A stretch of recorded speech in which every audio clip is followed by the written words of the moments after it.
What's going on, everyone? Whoop TCG here, and today we are going to be ranking the Sword and Shield era sets. With it coming to an end and Crown Zenith being out for about a month now, I thought it was appropriate that we can rank all of the sets from S to F. As you can see here, we have some subgrades: plus, equal, and minus. Plus just means it's a little bit above average in whichever letter grade it gets. Equals means that it's neutral, and the minus means it's a little bit below average. We are going to be ranking these sets in chronological order from when they came out. So let's get started with Sword and Shield base. Starting off hot, this set is neutral F tier. I think we can all agree on that. There's only one chase card out of this set, and that is the Marnie full art. Other than that, there are a few cool cards in there. You got Snorlax and Lapras in there, but nothing really worth chasing. Obviously, this set has gone up in price, but that's just because it's been out of print for so long. It introduced the base competitive play cards in that set, but other than that, it was pretty lackluster.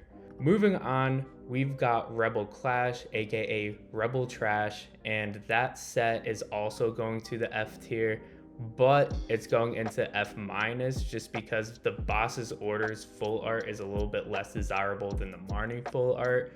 Everything else is just about equal. Pretty decent competitive cards, but just one real chase card. And Sword and Shield had a slight better supporting cast, especially with the full art gold Zamazenta and Zacian V cards. Moving on, we've got Darkness Ablaze, and Darkness Ablaze was a set that kind of confused me. That set, Champion's Path and Shining Fates, I feel like could have been split off and just combined just two sets instead of having three across the board. But regardless, this is the set where we first see Charizard, but we only get it in its base V and VMAX form. And what Sword and Shield did that was kind of bad compared to the Sun and Moon era is that the Vs and VMAXs and even V stars aren't really that special looking. They all look incredibly similar, especially the VMAXs. So when your chase card is just a standard VMAX, it isn't that good. It introduced some very playable cards in the meta like Crobat V, but just because it has a slightly better chase card pool, I guess you could say, it is going in the D tier. Staying on the topic of Charizard, Champion's Path is the next set that came out, and this was the first specialty set of the Sword and Shield era. It was very hyped. There was a lot of scalpers coming into the scene during that time, but it was a great set as far as the two chase cards. I feel like this was the first set that brought in two chase cards that were truly worth the chase. Even though pull rates were bad, people were calling it Champion's Path, and it was just so hard to get at retail or off the shelves in your local Targets or Walmarts. Like I said before, this set doesn't really make too much sense to me because I feel like the Rainbow Charizard and the Full Art Charizard could have went to Darkness Ablaze, and the Shiny Charizard can of course go to Shining Fates, but I digress. Something that I feel like not a lot of people noticed in this set was that we had Venusaur V, just Venusaur V alone, which is cool, but I feel like they could have added a full art Venusaur V. And around this time, those collection boxes with Venusaur VMAX and Blastoise VMAX came out. And I feel like Pokemon had a huge miss in not adding those cards in. I feel like in Champion's Path, they could have easily added Venusaur V, Full Art Venusaur V, Venusaur VMAX, and Full Art Venusaur, or Rainbow Rare Venusaur VMAX, and the same for Blastoise. That would have made this set have a lot more chase cards, and it would have ranked a lot higher in my rankings. But personally, because of all the hype around it, and it is a very good set with a short print run, I am going to rank it in mid to upper B tier. Vivid Voltage is a set that I feel like learned a lot from the mistakes made in Champion's Path. They gave us the full entire line of Pikachu, which was the poster child of the set. They also tested out a new rarity, which was Amazing Rares, and I feel like this is a very underrated card rarity and card type, especially with all of the fan favorite cards like Jirachi, Celebi, and Rayquaza. And of course, the Rainbow Chunkichi was the main chase card in this set. It is still so very expensive, even though it went down a little bit. A lot of people hate on Vivid Voltage, but I think it was a pretty solid set. And don't forget, we did get a holo Charizard that also features Leon, which I think is awesome. I think this set is above average, and I'm going to put it in B-. Next up is Shining Fates, and Shining Fates was honestly a letdown. It had such high expectations, naming itself off of the Sun and Moon sets, Shining Legends and Hidden Fates, and it's honestly worse than both of those sets.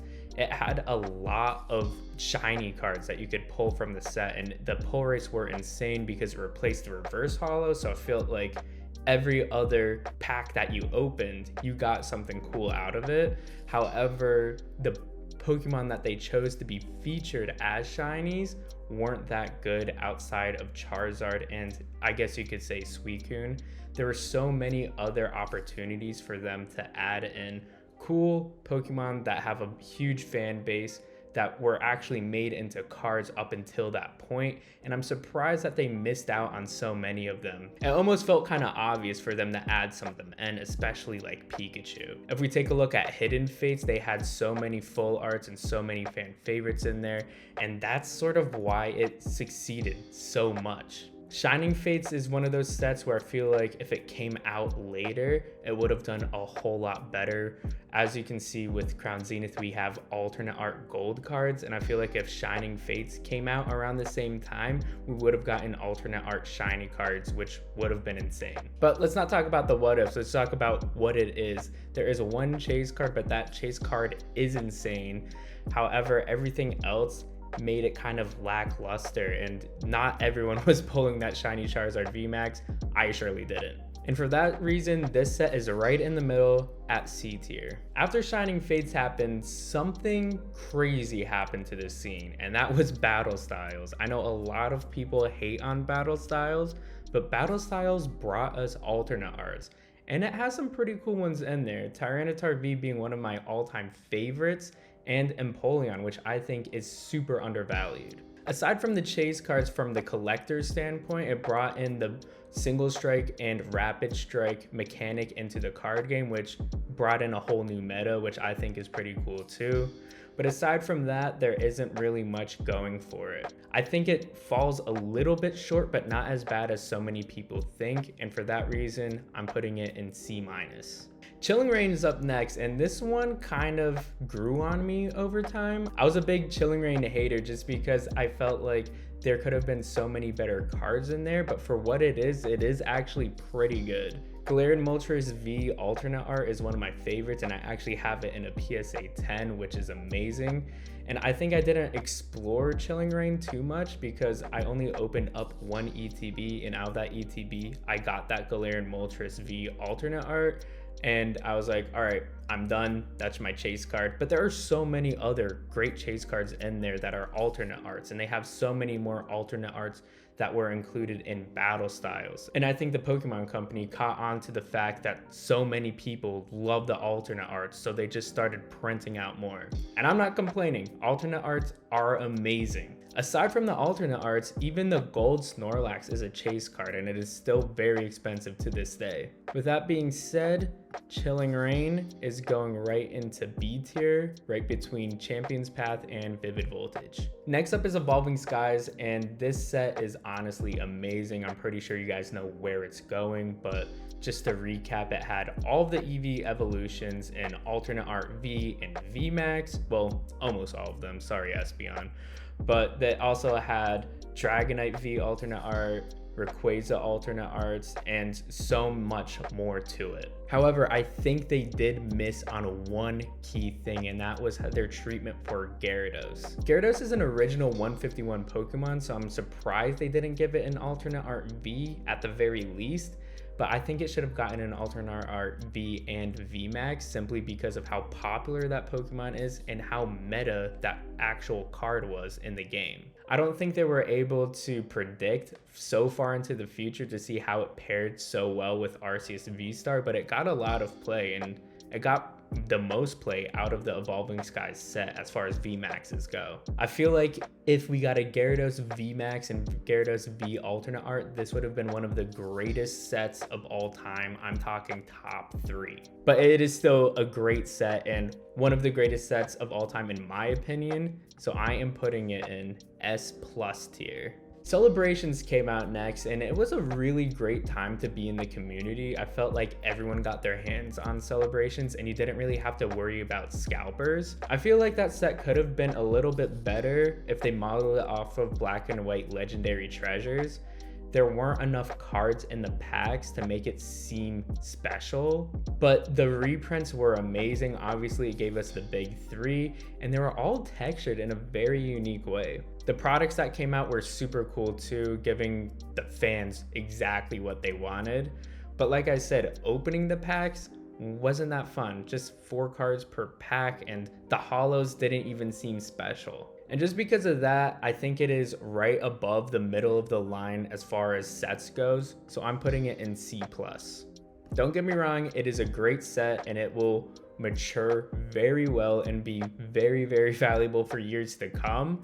But as far as just overall enjoyment and, you know, playability with the cards in it, it kind of falls short. The set that came out right after Celebrations is one that's pretty controversial in my opinion, and that's Fusion Strike. Fusion Strike came out right between Celebrations and Brilliant Stars. So right after a specialty set and right before a whole new meta shift and trainer gallery introduction. And because of that, I blame the trainer gallery on why so many people think Fusion Strike has bad pull rates. Fusion Strike has the exact same pull rates as Evolving Skies, Chilling Ring, and Battle Styles. And it has amazing chase cards in there, Gengar VMAX being my personal favorite. And most importantly, Fusion Strike introduced the most meta deck in the entire TCG to this day, even with V-Star coming in, and that's Mew VMAX. So with the sheer amount of chase cards that are huge fan favorites, I'm talking Gengar, Mew, Espeon, and even Celebi, this set is an A tier set. I feel like this set would have even been a little bit better if they gave us a full art Gengar, alternate art Gengar V, and a rainbow rare Gengar VMAX. That would have added so many more chase cards to the pool and might have helped their quote unquote pull rate issue. Moving on, we got Brilliant Stars, and this was an amazing set. It gave us an alternate art Charizard that I think, even though is so expensive, is so underrated. You have Charizard fighting Venusaur in a full art form. It is insane and so epic. It also gave us a trainer gallery that gave us so many EV evolutions.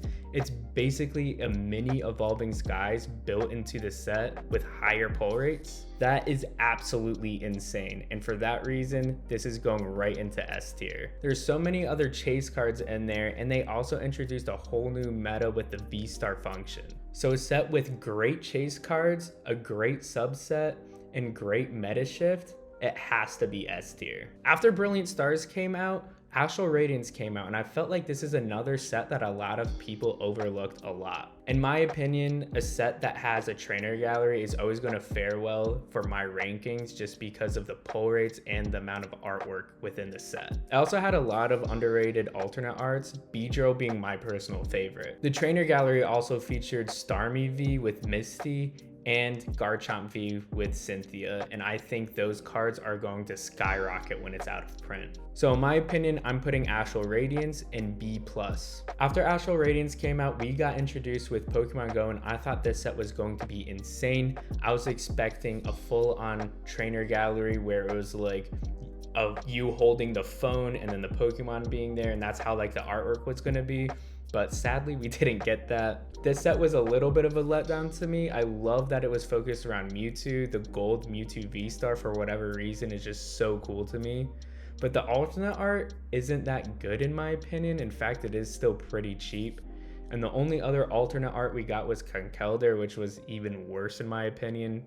But we did get 3 Radiant cards, and all 3 of those Radiant cards were amazing, being Charizard, Venusaur, and Blastoise. Still though, I felt like this set was a slight disappointment, but the cards within it kind of make it up, and it brought a lot of people back into the hobby. I'm putting it in the middle of the pack at C tier, slightly under just because of how good it could have been. Moving on to Lost Origin, this set was also amazing. It had a great selection of alternate art cards, Aerodactyl being one of my favorites. It also introduced the new meta shift in the Lost Zone, and that was also incredible for the TCG. The trainer gallery was also pretty awesome. It gave us the Pikachu alternate arts, and I just love the story behind each artwork. I feel like we can all agree that Lost Origin was a great set, but I don't think you understand how good of a set it is. I'm putting it in A+. Moving on to Silver Tempest, the last regular set of the Sword and Shield era, and this set was also incredible. Lugia V alternate art being an incredible chase card, and my opinion, Rayquaza VMAX in the trainer gallery was amazing. It gave us a lot of new meta cards, and it was overall just a very satisfying set. I'm gonna put this in A-. Now moving on to the very last set of the Sword and Shield era, Crown Zenith. I know you guys see the gaping hole, and we are not going to put it in F tier, D tier, or D-. We're putting it in S-. Now this set is still fairly new, but I know for a fact that it's going to be a little bit worse than Brilliant Stars and a little bit better than Lost Origin, so my opinion won't change no matter what. The gold alternate art cards are amazing and a great chase, but I feel like this set gave us 2 easy pulls, and that's why I'm putting it under Brilliant Stars. I feel like Charizard V alternate art and even the Arceus V alternate art are a bigger chase than any card in Crown Zenith, simply because the Galarian gallery is a lot more frequent than those secret rare pulls. It did give us so many alternate arts, and the Pokemon Company really listened to the fan base. We love alternate arts, and they are giving them to us. I also really like how they played on other artworks that already came out, like the Charizard V-Star promo with Mewtwo's perspective. This was a great set to end the Sword and Shield era, and we really did end it on a bang. So yeah, this is my tier list. Please comment down below if you agree, disagree, or any other things that you noticed or something that I might have missed. And if you enjoyed the video, definitely drop a like, subscribe for more videos, and I'll see you next time.